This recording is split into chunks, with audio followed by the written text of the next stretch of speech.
The Australian economy has recorded its slowest growth in 2 years.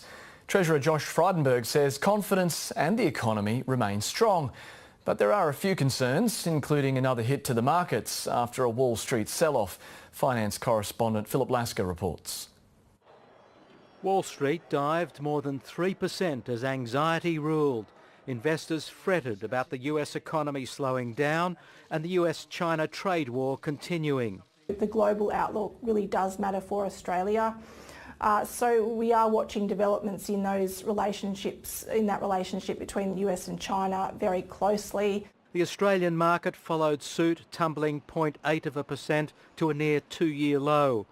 These global ructions keeping consumers cautious and worried about savings. The idea is to just definitely have a bigger buffer than probably the last 2 years.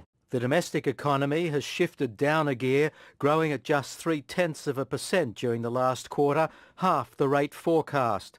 Annual growth was predicted to be above average, over 3%, but it's now at 2.8%. Treasurer Josh Frydenberg says the economy is still one of the best performers in the OECD. And today's set of numbers confirms the strong performance of the Australian economy. The major growth drivers were trade, household spending and government spending, but households are still saving less to make ends meet.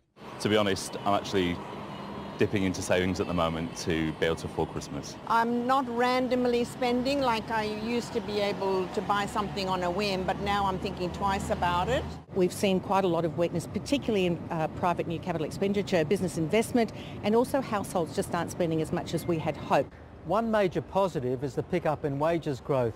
On the other hand, some headwinds have intensified since the September quarter, like falling house prices, the crackdown on lending and share market turmoil. Growth is now below the Reserve Bank's forecast, which means one thing for rates. We're not expecting to see a rate rise until the end of next year. One economist even expects a rate cut, but it all seems a distant possibility for Christmas shoppers. Philip Lasker, ABC News.